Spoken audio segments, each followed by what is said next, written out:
Oh, that was surprising. That was very surprising indeed. Where do we go from here? Hey everyone, it's Jack from Cultaholic.com, and if you know what I'm talking about, then you know. And if you don't know what I'm talking about, we'll find out over the course of this video. But what a show that was, by the way. I really enjoyed it. Let's take a look at everything that happened at NXT TakeOver Portland. Now, unlike most normal takeovers, this show actually had 6 matches instead of the usual 5 we've become used to. But I don't really think the evening dragged very much, especially considering that a lot of the matches were pretty long as well. I just think that stands testament to how good a lot of these matches were. Pretty much everybody on the card put in an excellent performance. But before any of those matches, of course, we had Poppy opening the show. She's Poppy. Ooh, and all the creepy stuff she does. She's...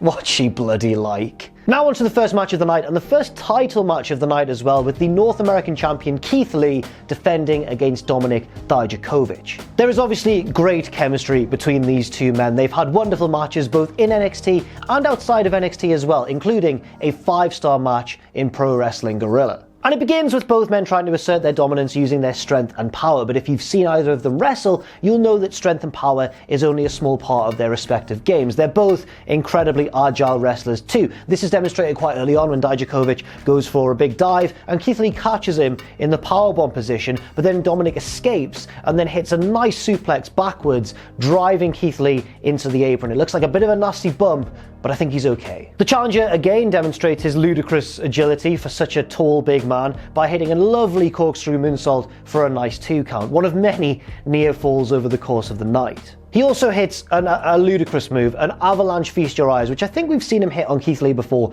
but it doesn't get any less impressive.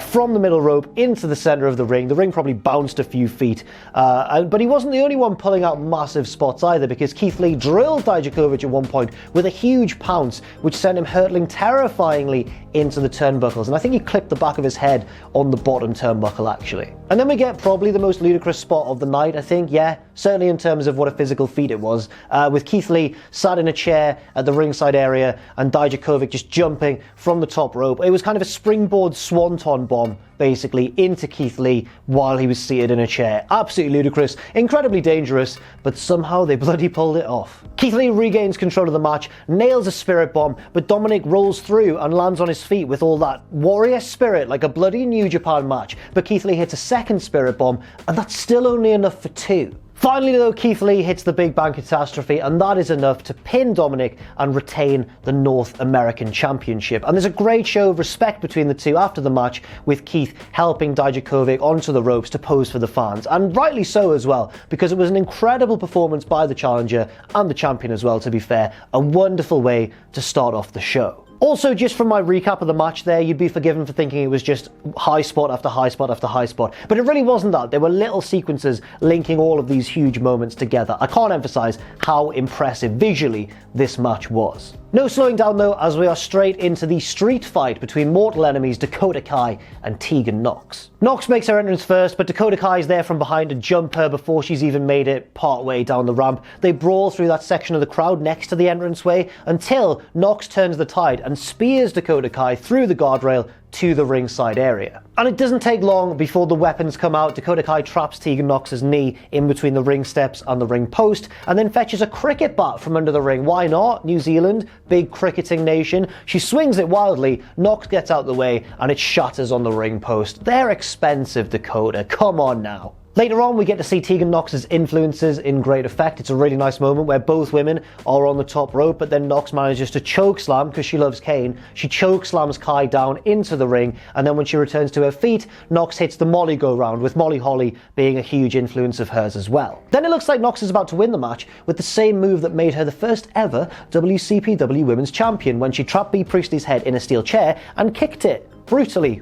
Just kicked it brutally. But Dakota Kai has obviously watched that match in preparation for this one and gets right out of the way in the nick of time, avoiding the kick and continuing the match. Dakota then tapes Tegan to the ring post with some duct tape and then just hits her with 2 big running boots, the second of which accidentally sets Tegan Nox free, and that allows her to fight back into the match by just grabbing a laptop from the timekeeper's area and just battering Dakota Kai with it.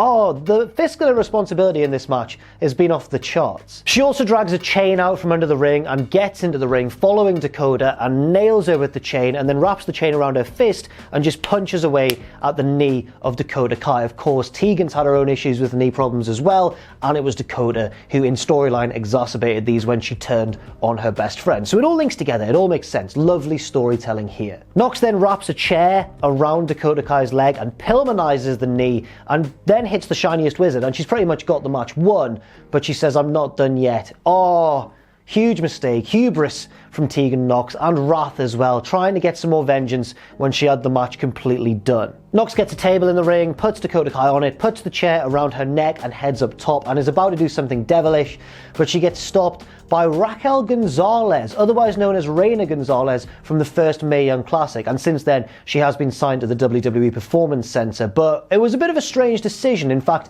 I don't think the crowd were maybe as loud for this as NXT would have hoped they would have been. But regardless, Gonzalez stops Tegan Nox's momentum absolutely dead. Dakota gets off the table and Gonzalez pushes Tegan Nox onto it, and it doesn't break. It's a pretty nasty spot actually. She kind of clips it, it rolls onto its side. Thankfully, I think she was okay because the ref got down to check on her and then moved away, and that allowed Dakota Kai to roll over and very luckily pick up the victory over her mortal enemy. Was this a plan by Dakota Kai? Did she make an allegiance with Gonzalez behind the scenes? It looks like she didn't actually, just from what we saw in the ring, because as Gonzalez raised Dakota's hand, she looked very, very confused indeed. Just before the next match gets underway, they announced the next venue, the next city, for the next NXT UK TakeOver show, and it's going to be on April 26th, NXT UK TakeOver Dublin. And I'm guessing, and this is assuming that he is still Cruiserweight Champion by this point, we'll see a big showcase match for the Irish Ace, Jordan Devlin. But back to Portland now, and it's time for the big grudge match between Johnny Gargano and Finn Balor, the present versus the past of NXT. This gets off to a relatively slow start, especially compared to what we've seen so far in the show, but that makes a lot of sense because it becomes very clear quite quickly that this match is going to go pretty long, and I think in the end it went just under 30 minutes. And there's some very slick opening exchanges here, but things really kick up a notch when the action heads outside of the ring. So Gargano nails a big spear on the apron, and then on the outside they're just hurtling at each other around the ringside area. At one point Balor just nailing a running sling blade and landing a good few feet away from his target in the end. Not because he missed the move, just because after he'd hit it, his momentum carried him further down the ringside area. I wonder what it's like to be able to move that fast, and I'll never know. And slowly as well throughout the match, this story emerges of Gargano working Balor's shoulder pretty hard, and also Balor targeting Johnny's leg quite a lot. Also, there's a lot of great counters of each other's signature moves, and eventually they just end up in the middle of the ring, trading big strike after big strike, which Balor eventually wins. He wins that exchange with a lovely Pele kick out of nowhere, but it leads to Gargano collapsing on him for a really novel and unique accidental 2 count. The moves get bigger and bigger as the match goes on, and at one point Gargano is left draping over the top rope, and Balor goes for a huge coup de grace off the top rope, but Johnny moves out of the way. Then he goes for the Gargano escape twice, and even though it's called the Gargano escape, Balor escapes from it both times. The action heads back outside the ring again, and Gargano drop kicks Balor right into the guardrail, echoing their clash that started this feud quite a few months ago now, I think. But Balor's not done, not by a long shot. Gargano sets him up to slam him onto the announce table. Balor reverses it, and it's Gargano who eats the announce table, and he didn't even clear the monitors off, man. That looked like a sickening bump to take right on his spine. 2 monitors jutting out of the announce table. Very unfriendly stuff. Balor then runs across the announce table and shotgun dropkicks Johnny into the same barricade, like the spot that Johnny just did to him, but on a bigger scale, and that firmly turns the tide of the match in the favour of Finn Balor. He gets Gargano back in the ring, nails the coup de grace from the top, and hits a big 1916 to pick up quite a surprisingly definitive victory in the end. I'm really excited to see what is next for Balor after this huge victory, but on the whole I think this may also have been my favourite match of the entire night. I'm not quite certain. To be fair, and this shows the real strength of this show, there were various different matches that could have been your personal favourite match of the night. You know what, guys? Let me know which one was your favourite in that cheeky little comment section down below. I got all weird there towards the end of that. Backstage we go now, where Kathy Kelly is interviewing the Undisputed Era. She asks Roderick Strong what it's like to be in this feud with Velveteen Dream, and he says, you know what, I am annoyed at Velveteen Dream, but tonight is about the other three members of the Undisputed Era, with O'Reilly and Fish defending their tag titles, and Adam Cole defending his singles title. And then Adam Cole looks at Kathy and says, you can go now. And she goes. And that's it. She's leaving WWE. This was quite a brutal last segment for her, really. I think she's done a great job. I think she's been a great interviewer and has really shone in every role she's been in. And it is a shame to see her go, but if that's what she wants, then who are we to judge? Next up, the fourth match of the 6 on the show, with Rhea Ripley defending her title against Bianca Belair. And remember, whoever wins this is probably going to face Charlotte Flair at WrestleMania, unless they somehow lose the title before then. But I can't see that happening. Both women in this match, of course, are very strong and very athletic, and there's a lot of that in the early stages, with both trying to really assert their dominance, but neither actually being able to get the upper hand. And eventually, after a lot of nice moves and escaping from various signature moves of the others and everything, moves just kind of go out the window, because Rhea Ripley is sat on the top rope and Bianca Belair is beneath her, and they just exchange very hard slaps to the face, back and forth, until Belair gets sick of that, grabs her braid and whips Rhea Ripley very hard, it sounded very loud, right in the midsection. A little bit later on, Rhea Ripley has control again and charges at Bianca Belair, who reverses it with a terrifying backdrop right over the top rope, with Rhea Ripley looking like she's on a trapeze or something, with both hands on the top rope and going totally vertically all the way to the outside. And thankfully, she seems to land okay, but she's not okay for long, because Belair follows that up with a lovely Tobe Con Hello, and she's really in control now. Could we see a title change? Let's find out. They battle up to the top rope, and Rhea goes for a sunset bomb back into the ring, but Bianca Belair manages to hold on and reverse the move, but it's just not enough, as Rhea drags her away from the corner, hits the riptide, and picks up the 1-2-3, in the process retaining her title. This had a bit of an abrupt ending, to be honest. I could have seen this going for a few minutes more, but on the whole, I think in the context of the show, it was probably a good thing that it didn't go very long, because it kept the match short and impactful, and both women still managed to really impress. And if this match had gone really long as well, it would either have suffered or other matches on the show would have suffered, because not every match on this show can go, approaching 30 minutes. So I think this was a wise decision, and it was really good as well. Another very strong match. In fact, one of the best women's division matches I think I can remember for quite a while in NXT, and that's a big compliment given the incredible strength of that division. At one stage, they just seemed to kick things into another gear, and from that moment on, this match really was balls to the wall until the end. But the action was not over yet, because who's this coming out of the crowd? It's Charlotte Flair to attack Rhea Ripley in the middle of her celebration. Charlotte grabs the mic and says, "See you at WrestleMania," throws the mic down, and then on her way out of the arena, just decides to throw Bianca Belair into the ring steps as well. That one could come back to bite her. I guess we'll see what happens. Next up, the penultimate match of the night, tag team title action, with the champions, the Undisputed Era, Kyle O'Reilly and Bobby Fish, taking on the Dusty Classic winners, Pete Dunne and Matt Riddle, the Broserweights. Riddle and Dunne come out in their golf cart with the trophy on the back, and they're both wearing t-shirts that say that thing that I can't, the tongue twister, how much fish could Bobby fish if...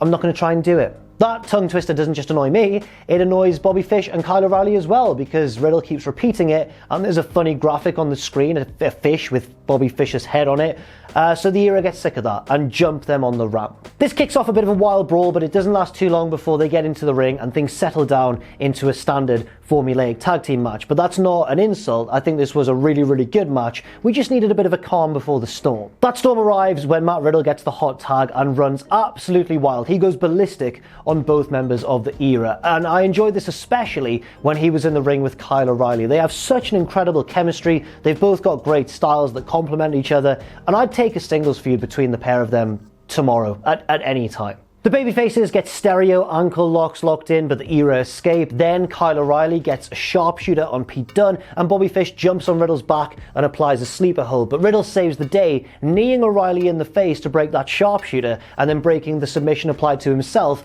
by dropping onto his back and squashing Bobby Fish. But the Era force a couple of miscommunications. First, Bobby Fish sends Pete Dunne right into the corner, where he accidentally rams Matt Riddle off the apron, and now I'm thinking, oh no, Matt Riddle's going to turn on his new best friend. This is going to be tragic. A little bit later on, Riddle gets back into the match after recovering on the outside, and Kyle O'Reilly avoids a spear and just sends him straight into Pete Dunne, spearing Dunne instead. And I'm like, oh no, now Pete Dunne's going to turn on his best friend. This is, again, going to be tragic. O'Reilly and Fish isolate Dunne and hit Chasing the Dragon, their Red Dragon finisher, on him, but he kicks out a massive near fall, and at this point I'm thinking, maybe friendship will win the day after all, guys. And it actually does, with Matt Riddle blind tagging in when Pete Dunne hits the ropes, getting in the ring, and both babyfaces just go crazy with double team moves, eventually picking up the win and gaining those tag team titles with a bro to sleep / Enziguri combination. What an ending to the match, and what a satisfying result as well. And I'm really delighted that they are the new champions, of course, and I want them to have a long and successful reign, but at the same time, I would love for that reign to end with them falling out, turning on each other, and having just an amazing singles feud, which, given the chance, they almost certainly can do. And finally, the main event for the NXT Championship. It's the champion Adam Cole, the only member of the Undisputed Era left with any gold after the last match, taking on the man who's worked so hard to win back the title he never lost, Tommaso Ciampa. It doesn't get much bigger than this for NXT, and the big match feel is ramped up during the ring announcements and the entrances and everything, because Ciampa stands directly behind Cole when he does his Adam Cole Baby taunt. The intensity is off the charts. And a little bit into the match, Adam Cole actually gets on the apron and steals Ciampa's taunt, clapping his hands and patting his own back. So Ciampa destroys him for having the cheek to do that, and then sits on the apron and does it properly. There are lots... Right, let's address this, right? Because I saw this as a criticism of the match just in the immediate aftermath on social media. There were a lot of near falls in this match. Lots and lots of 2 counts. Guys kicking out of each other's finishes all the time. It was really reminiscent of Cole's matches against Johnny Gargano, for example. And yes, I understand why this is frustrating for many people. I mean, especially when you've got a big move like, for example, Ciampa's huge avalanche air raid crash, onto Cole, which you knew Cole was going to kick out of, despite it being a huge move, just because it came quite early in the match. But on the other hand, I think we can forgive a bit of an over-reliance on near falls when it's a match of this caliber, of this dramatic intensity, just because the storyline has really worked its way to a fever pitch, and this is the very peak. I think under those circumstances, it can kind of be forgiven. And it helps, of course, that the match was an excellent one too. They hit big moves on each other outside of the ring as well. Ciampa hits a terrifying looking air raid crash onto Cole on the apron, the hardest part of the ring, and then Cole a little bit later hits Panama Sunrise on Ciampa outside of the ring on the ringside area, on the floor. On the ringside area, Jack, come on. It's tired, this video's nearly done, I can do it. It also helps, of course, that the match is an excellent one. They start hitting big signature moves on each other outside of the ring as well. Ciampa hits Cole with an air raid crash on the apron, that's the hardest part of the ring, and then Cole hits Ciampa a little bit later on with a Panama Sunrise on the floor outside. A little bit later on, even further, it seems like Ciampa has the match won with a crossface clamped on Cole in the middle of the ring, but here comes Roddy Strong to distract the referee. And despite the crowd chanting Velveteen, Velveteen, Velveteen Dream does not appear to save the day for Ciampa. Instead, Kyle O'Reilly and Bobby Fish appear, drag Ciampa out the ring while the ref's back is turned, hit him with the high-low and roll him back inside. But thankfully, Ciampa kicks out at 2. And then unfortunately for Ciampa again, the referee gets bumped and Adam Cole drills him with a nasty low blow. He heads up top for the Panama Sunrise, jumps off, and instead of taking the move, instead of taking the destroyer, Ciampa just goes, no mate, bang! Big low blow right to Adam Cole's championship balls, and don't know what I'm talking about. And the match continues even further. Ciampa hits the fairy tale ending and covers Cole for the visual 1, 2, 3, but the referee's still out. The crowd counts to about 15, but of course it doesn't matter. So Ciampa goes to use the title belt itself, and who should come out to stop him but his best friend Johnny Gargano in the lovely DIY merch as well, and he grabs the belt and goes, no Ciampa, not this way, win this fair and square. And Ciampa looks at him and sees him holding the belt that he has wanted back for so long, and there's an incredible tension in the air. Gargano's like, right, enough of this, rips the belt away from Ciampa, and you think, good, Johnny's talked some sense into him, maybe he can now win this match fair and square. No, Gargano nails Ciampa with the title, Adam Cole makes the cover, 1, 2, 3, and Johnny Gargano has cost Tommaso Ciampa the NXT Championship. And so, as Cole and the rest of the Undisputed Era celebrate with the belt, and the show goes off the air, we are left reeling from such a shocking turn. And honestly, I like it. I think it's absolutely fantastic. I think it's genius, and I'll tell you why. It's because we're finally getting this Gargano-Ciampa rematch that we were so cruelly robbed of, and that those two guys were so cruelly robbed of as well when Ciampa got injured. We're getting it finally, but in a nice little sick twist of fate, the roles are reversed. So now Gargano's the heel, and Ciampa is unthinkably the babyface against Johnny Gargano. And so in conclusion, what a great takeover, all capped off by an absolutely shocking swerve, one that I think is very effective and hopefully will pay off in the long run. That takeover show over WrestleMania weekend is going to be insane, isn't it? I think this could well be one of the best takeovers ever, right up there with the likes of New Orleans and the War Games ones and all the great ones that we've seen over the past few years. This was right amongst the top of them in my opinion. Your mileage may vary. Let me know what you thought in the comments section down below. Let me know what your favourite match of the night was. Let me know who your performer of the night was, all that good stuff. And thank you very much for watching. Thanks very much for watching, and let us know what you think in the comments section down below. You can follow Cultaholic on Twitter at Cultaholic and on Facebook at facebook.com/Cultaholic. If you enjoy what we do, then please do check out our Patreon, patreon.com/Cultaholic, where you can pledge. And don't forget, of course, most importantly of all, to hit subscribe and to join us.